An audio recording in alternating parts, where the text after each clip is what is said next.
Today we're going to explore dito sa abandonadong medical clinic sa Negros Oriental.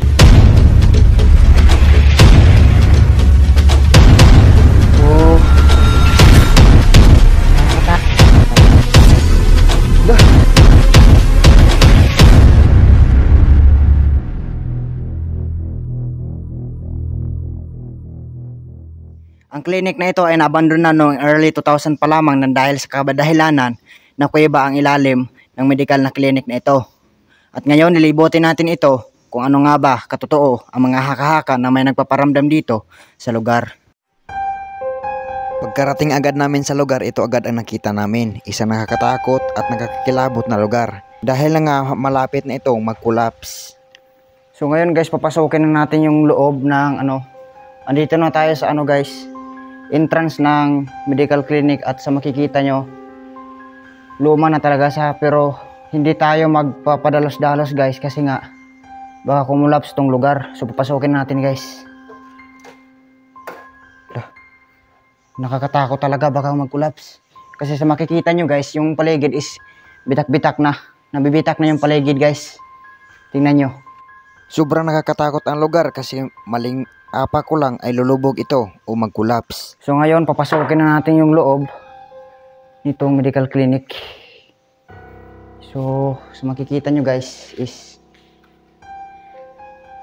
abandon na talaga yung lugar. So dito papasok naman tayo.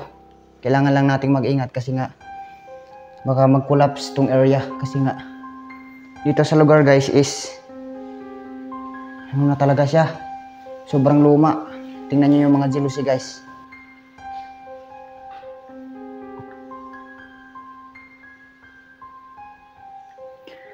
So sa ngayon nanginginig ako guys. So sa makikita, pasensya na po, parang kasi nanginginig ako guys kasi natatakot ako baka mag-collapse tong area. So doon taman tayo, pupunta naman tayo sa kabilang room guys. Pupuntahan natin yung kabilang room. So ito, tingnan nyo yung bubong guys, parang na talaga siya.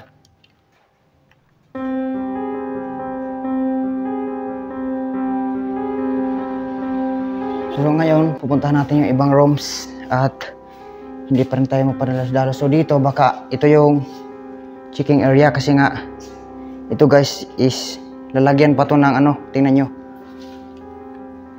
Yan, parang lalagyan pa talaga yan ng equipments. So pasensya na po talaga, parang po yung camera kasi nga natatakot ako sa lugar guys. Pasensya na po talaga. So dito may rooms naman dito guys. Kailangan natin itong i-explore tong rooms na to. Yan, buksan natin to guys.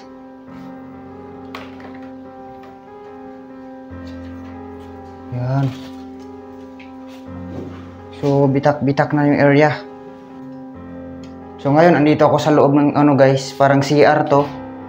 So sa makikita nyo, medical clinic talaga kasi yung toilet nila guys, tingnan nyo yung toilet. Tingnan nyo. Yan. Nanginginig talaga ako, parang nakakatakot talaga yung ginagawa ko guys. So dito, papasok naman tayo sa ibang rooms. Dito. So makikita natin guys, yung ibang rooms. Napakalaki pa lang nito guys. So active pa rin yung mga glass. Yung mga glass dito sa paligid active pa rin pero kailangan lang natin mag-ingat kasi nga baka mag-collapse ang area pa. Lagi ko itong inuulit-ulit. So dito naman tayo sa kabila guys. So what's up guys? So andito ako ngayon sa loob na ng sa loob na talaga ng medical clinic. So kailangan nating puntahan yung ibang rooms pa dito pero mag-iingat tayo kasi nga is baka kumulaps yung area. So tara puntahan natin yung ibang rooms. So ngayon marami pang rooms dito guys. Yan, nakakatakot kasi nga nag-collapse, nag-crack na siya guys. Tingnan nyo, nag-crack na. Mas dumagdag pa yung takot ko nung nakita ko na marami na palang crack ang area na ito. Nanginginig ako sa takot. So pupuntahan natin yung ibang rooms doon. So dito is yung entrance na before. So makikita na natin dito yung labas. So ito yung outlet nila guys. Yan, siguro yung plangka. So dito is yung washing area. At dito pa yung mga guys, cabinet. Yan, may asin pang naiwan. Lord Jesus Christ. So, natatakot ako guys kasi parang magkukulaps na talaga siya. Tingnan nyo. Napakalambot na ng tiles. Yan. So, ito yung ano guys. Maghugas ng kamay. Mahugas ng kamay. So, nanginginig ako sa takot guys kasi baka magkulaps. So, ito yung cabinet. Yan. Ito yung cabinet guys. Tapos, ito naman yung kabila. Buksan natin. May mga cups pa. So, putahan naman natin yung ibang ano pa. Ibang area. So, dito guys, kompleto pa yung ano guys. Yung mga ilaw. Pero, ano lang. So, dito na tayo sa loob guys. At, sa badang doon, sa badang dyan, is nandyan yung siguro si Aryan. At hindi nga natuloy yung pagre-refersanan nito, hindi natuloy kasi nga yung ilalim nito sa kuweba is malaki yung kuweba guys. Kapag umabotan ng 1,000 subscriber at mamonetize yung channel natin, papasukin natin tong ilalim ng kuweba. So dito may ano pa guys, cabinet.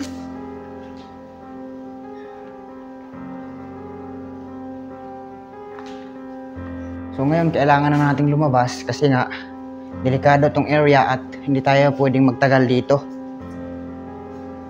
So lalabas na tayo guys. So parang takot na takot ako sa loob at dito lalabas. So yung kasama ko guys, si Kintoy, is hindi ko pinapasok dito sa loob kasi nga delikado. Diyan siya sa labas. Diyan lang siya naghihintay sa atin. So dito sa sa glass ng mga may nakalagay pa na mga sulat.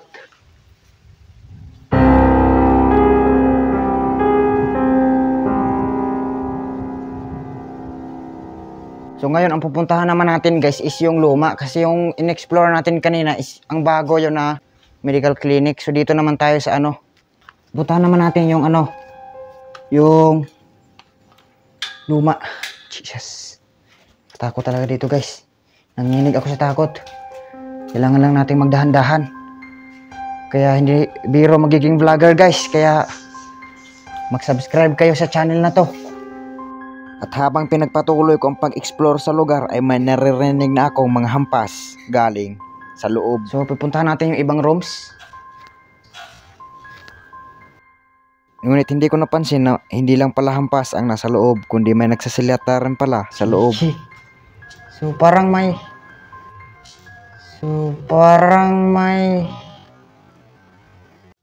hindi ko na lang pinansin ang nagsasalita o ang mga hampas at pinagpatuloy ko na lang ang aking ginagawa. Oh sheesh. Ayun. So dito. Lah! Pukinaw. May nakatira pala dito mga guys. Tingnan nyo.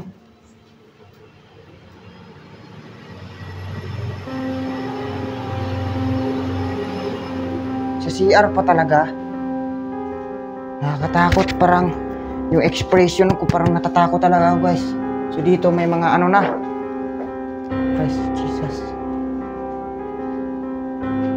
Lalabas na tayo.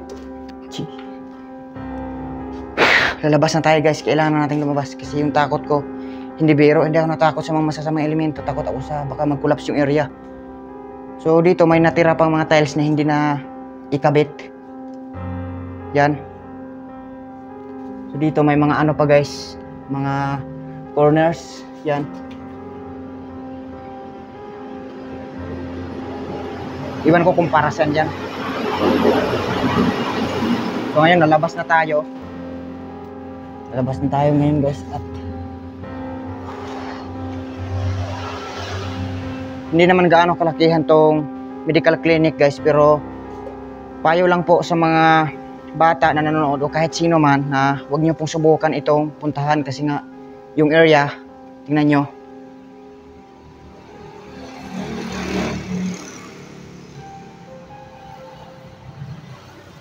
So ngayon guys, lalabas na tayo at uuwi na tayo kasi hindi pwedeng magtagal tayo dito.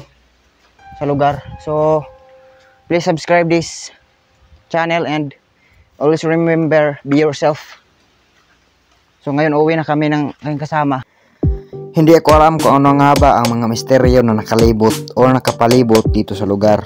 Ngunit ang tanging alam ko lang na may mga bagay dito sa mundo na hindi natin alam at kailangan nating pag-alamin upang mas maintindihan natin kung bakit ito nangyayari. Hanggang dito na lang. Huwag niyong kalimutang mag-subscribe at lagi niyong tandaan magpakatotoo kayo sa inyong sarili at kailangan magtiwala sa proseso ng buhay.